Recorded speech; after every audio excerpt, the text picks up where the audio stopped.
things. Taylor about the fucking flex.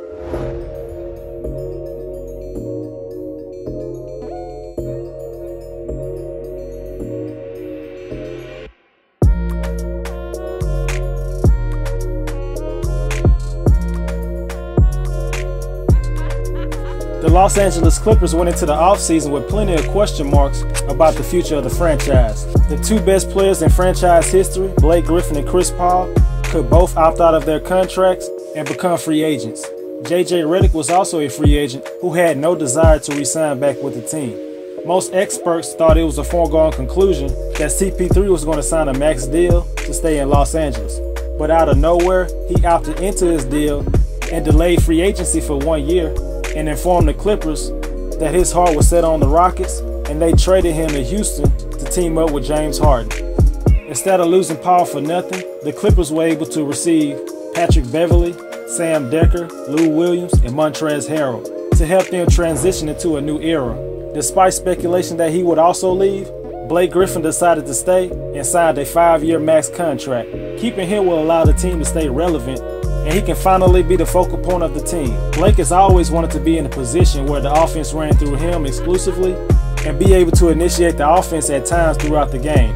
I believe we all about to see how versatile Blake Griffin really is now without Chris Paul for a full season. But the problem that Blake has had over the years is staying on the court. He is still recovering from a toe injury and may not be able to return until November or December. That could crush any hope of this team having a chance to compete for a playoff spot.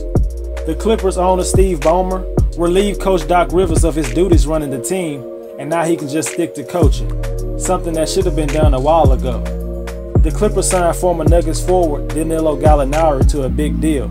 Even though he's played small forward for much of his career, power forward seemed to be his best position going forward because of the way the game is played now. It's a solid signing, but the fit isn't the best. The Clippers also signed one of the best passers in Europe, Milos Teodosic. He is a solid shooter and drop dimes you've never seen before in your life. Milos is not a young guy and he's not a two-way player, but he will bring fun and excitement to this Clippers team. Only 5 players remain on the team from last year, which means this team will likely experience some growing pains at the beginning of the season as 10 new players get accustomed to Doc Rivers' system. Add to the fact that Blake is coming off injury, the Clippers could be facing the impossible task of making the playoffs in the stacked Western Conference. Even though the Phoenix Suns display so much potential from time to time, they ended the season with 50-plus losses for the second consecutive year. There were plenty of times when the Suns were leading in the fourth quarter last season, but with such a young roster, could not maintain the lead and suffered devastating losses. Suns franchise player Devin Booker has not only developed into a big-time scorer, but also is capable of taking over games offensively on any given night. There's a chance that Booker could average 25 points per game, which will be the first Suns player to do it since Paul Westphal in 1977.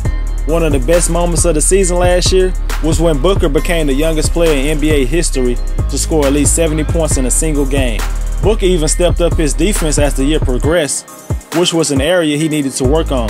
Another offseason has passed for the Phoenix Suns, another disappointment in the free agent and trade department, where they failed to bring in a solid acquisition to help stabilize this very young team and help carry the load for Devin Booker. Brandon Knight had a bad year last year as his role changed. It was very confusing that a player with his talent could look like one of the worst rotation players in the NBA last season.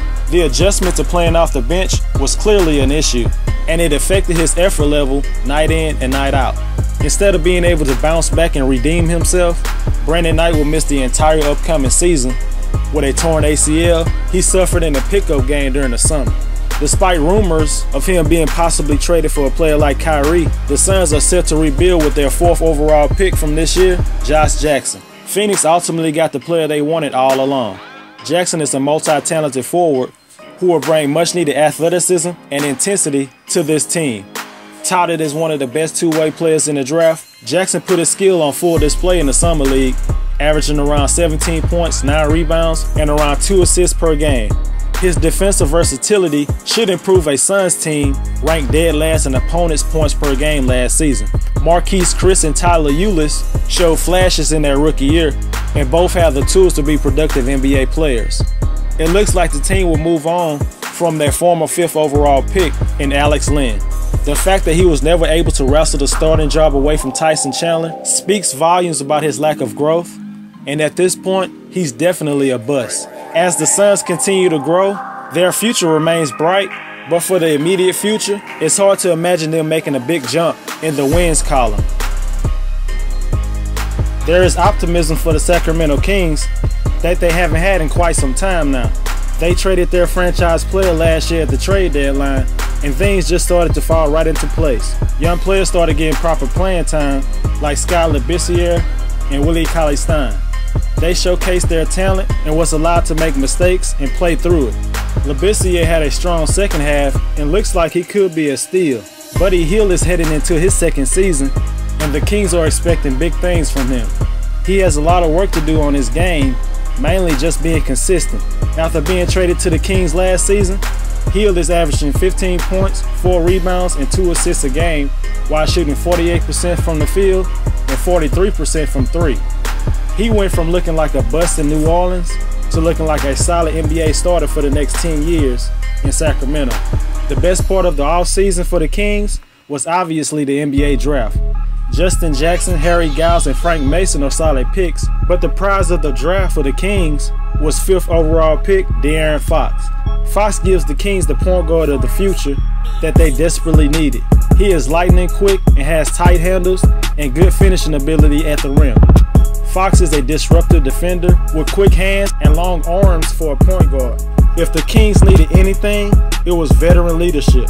In free agency, they signed George Hill, Zach Randolph, and Vince Carter. They are dependable veterans that the team had very few of. George Hill is still looked at as a starting point guard, and I'm sure he wants legit playing time. It's possible Hill could slow down the progress of rookie De'Aaron Fox. Before signing George Hill, many projected Fox and Buddy Hield will average around 30 minutes per game and gain the experience necessary to learn and progress. Now those minutes might be almost cut in half for one of those young players. I just think eventually the Kings will have to decide to trade George Hill at some point and get some value back for him. Maybe this upcoming season, maybe the year after. Fox and Hield need to be given every opportunity to grow together and develop chemistry to be the best backcourt they can be.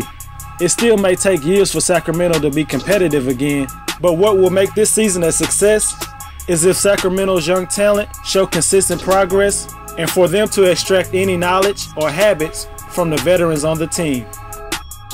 The Golden State Warriors looked like the most dominant team in league history last year, and they demolished the Cavaliers in the NBA Finals to win their second championship in 3 years. The addition of Kevin Durant made the Warriors simply unstoppable. His style of play seemed to perfectly fit what the Warriors wanted to do. Klay Thompson took a step back for the most part, while KD and Steph Curry were the top 2 scoring leaders on the team. Draymond Green continued to be the Swiss Army knife for the team and won his first Defensive Player of the Year award. Many people have been debating if teams like the Rockets or the Celtics won the offseason, but the real winners of the offseason are the Golden State Warriors. They were able to retain almost every player from last year's team and also added some. Kevin Durant took a pay cut, which allowed the team to retain a player like Andre Iguodala, who many thought had a great chance to sign with another team. As if this team needed any more help, they signed guard Nick Young, forward Omer Caspi, and bought a second-round pick and drafted Oregon forward Jordan Bell.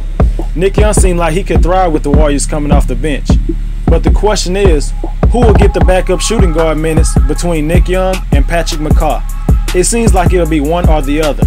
McCaw played amazingly last year as a rookie, and I would hate to see him get buried on the bench and not continue to develop. Golden State's dominance has made the whole league reevaluate their approach going forward. Do teams tear it down, or do they go all in?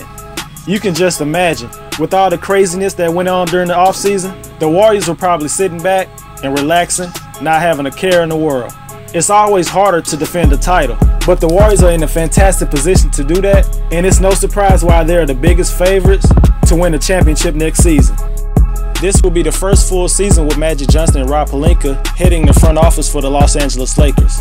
These two have already brought stability and excitement to a franchise in a short amount of time. Because of maturity issues and his replacement in the NBA draft, the Lakers decided to move on from their former second overall pick, D'Angelo Russell, which brought back center Brook Lopez and a late draft pick. Some Lakers fans were sad to see the organization give up on a high draft pick like D'Angelo. Shedding Mozgov's contract was crucial for the future possibilities of a certain big-time free agent or free agents next season.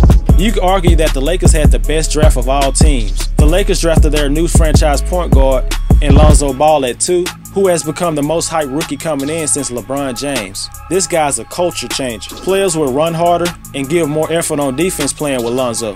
His maturity for a guy his age is truly remarkable. This pick alone would have been a win for the Lakers. But you add Kyle Kuzma, Josh Hart, and Thomas Bryant to the mix, and you have an A+ draft. Kuzma was just as impressive as Lonzo in the Vegas Summer League for the simple fact that nobody saw him coming. His size, shooting, and confidence will get him on the court quicker than anybody anticipated. Because of the trade of Avery Bradley, the Pistons ended up rescinding the qualifying offer for Kentavious Caldwell-Pope, and the opportunity was there for the Lakers to pounce on him. He will be a fantastic addition to the Lakers backcourt, playing alongside Lonzo. He can defend and shoot threes. That's exactly the type of player you want playing with Lonzo. Brandon Ingram will be looked at to take another step in his progression. In just one Summer League game, he looked like a totally different player than last year. Brook Lopez is a major upgrade at the center position. Last season, he showed everyone his newfound ability to shoot and make threes, which fits perfectly in Coach Luke Walton's system. Julius Randle has had a body transformation over the summer, and he looks primed and ready for a great year. He has a lot to prove as he will be a restricted free agent next summer. There's a new energy and vibe with this Lakers team, something we haven't seen in years for the franchise. Magic Johnson and Lonzo Ball are bringing a new positive atmosphere to the team, and don't be surprised if the Lakers win around 35 games this year, which would definitely be progress. In the Pacific Division, coming in 5th place, the Phoenix Suns. There's no doubt that the Phoenix Suns have young and talented players on their team, but they have a long way to go before they are ready to compete in the West. Most of the best players on the team are under the age of 21. That's not a recipe for a playoff team, especially in the West. I have the Phoenix Suns winning between 24 and 28 games. In 4th place, I have the Sacramento Kings. The Kings are moving in the right direction and have their franchise point guard to lead them into the future. The veterans added to the team this offseason will help guide the young players and will help them in their development. The Kings will bring some excitement for their fans this season, but it probably won't result in too many wins. I have the Kings also winning between 24 and 28 games. In 3rd place, the Los Angeles Lakers. The Lakers haven't had this kind of buzz going into the season since the year they acquired Steve Nash and Dwight Howard. Lonzo Ball's style of play will ignite the team, and the Lakers will become one of the most exciting teams to watch in the league. I expect a couple of more wins for the Lakers than last year, but they are at least a year away from playoff contention. I have the Lakers winning between 30 and 34 games. In 2nd place, the Los Angeles Clippers. One of their best players in franchise history got traded in the offseason, and now this is officially Blake Griffin's team. He will lead this team into a new era, and his presence will keep the Clippers relevant in the West. There are a lot of new players on the team this year, and they will have to gel real fast for a chance to return to the playoffs. I have the Clippers winning between 34 and 38 games. And in 1st place, the Golden State Warriors. Is there anything else that needs to be said about this team? This Warriors team is amazing and could go down as one of the best in league history.